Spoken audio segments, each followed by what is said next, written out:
अब आप ही बताइए कि अगर आपके सामने ऐसी स्थिति आए कि आपके आसपास किसी के साथ कुछ गलत घटित हो जाए और उस समय उन्हें आपकी ज़रूरत हो, तो वहाँ होने का सबसे अच्छा तरीका कौन सा होगा? सद्गुरु, अगर मैं अपने विचारों और परिस्थितियों से अपनी पहचान नहीं जोड़ूं, तो क्या ज़रूरत पड़ने पर मैं अपना 100% दे पाऊंगा?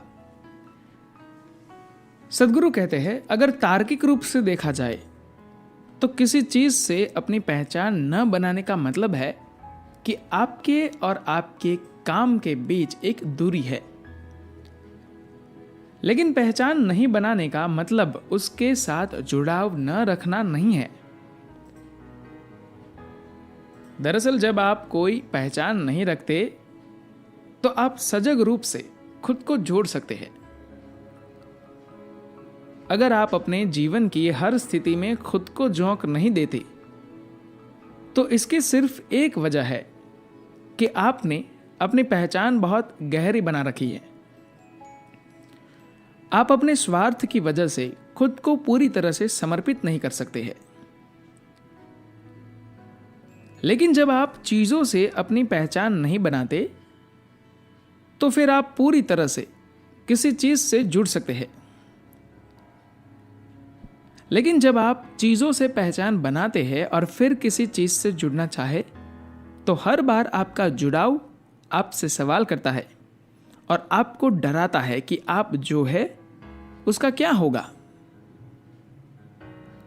जब चीजें वैसी नहीं होती जैसा आप सोचते हैं, तो आपकी पहचान खतरे में आ जाती है और तब वह स्थिति आपके लिए बेहद असुरक्षित और डरावनी हो उठती है। एक बार जब आप इस अनुभव से गुजरते हैं, तो फिर उस चीज से आपके जुड़ने का स्तर एकदम नीचे आ जाता है। फिर आप बुझे हुए या बिना उससे जुड़े जीने लगते हैं। आप खुद को जीवन के साथ सचमुच तभी जोड़ पाएंगे जब आप इससे अपनी पहचान स्थापित नहीं करेंगे। ये बात विचार और हालात दोनों पर ही लागू होती है।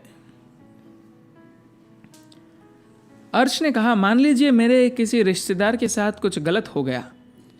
ऐसे में हो सकता है कि मुझे वहां जाना पड़े और उनकी कुछ मदद करनी पड़े। लेकिन अगर मैं उस स्थिति से प्रभावित नहीं होता हूं, तो क्या आपको लगता है कि मैं वहां जाकर वह सब कुछ कर पाऊंगा जिसकी वहां जरूरत होगी?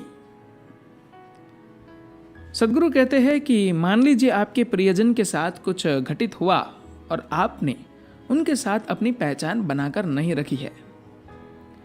तब भी आप अपनी तरफ से हर चीज अपनी पूरी क्षमता के साथ करेंगे, क्योंकि आपकी पहचान स्थापित न होने का मतलब ये नहीं है कि आपका प्रेम, आपका लगाव सब कुछ चला गया। लेकिन अगर आपने अपनी पहचान बनाई होगी, तो आप शायद सो नहीं पाएंगे, खा नहीं पाएंगे, आप वो सब कुछ ठीक तरह से नहीं कर पाएंगे जो सामान्य स्थिति में आप करते। अब आप ही बताइए कि अगर आपके सामने ऐसी स्थिति आए कि आपके आसपास किसी के साथ कुछ गलत घटित हो जाए और उस समय उन्हें आपकी ज़रूरत हो, तो वहां होने का सबसे अच्छा तरीका कौन सा होगा?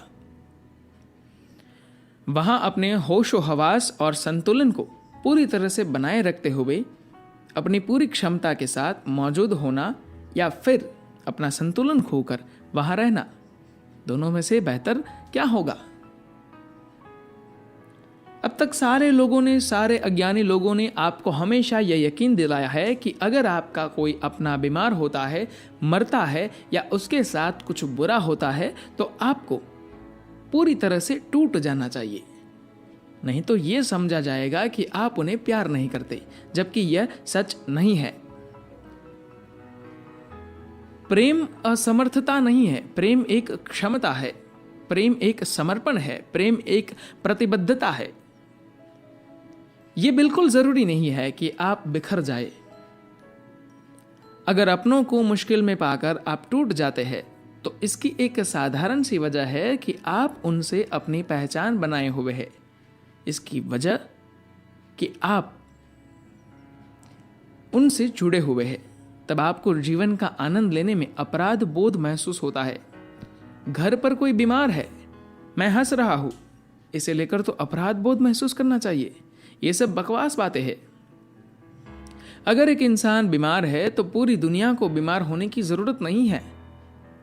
घर में अगर एक व्यक्ति बीमार पड़ा है तो यह बेहतर होगा कि घर के बाकी लोग आनंदित रहे और उस बीमार सदस्य के लिए जो बेहतर हो सकता है करे। उसके प्रति अपनी हमदर्दी दिखाने के लिए सबका बीमार पड़ जाना तो ठीक नहीं है ना। धन्यवाद।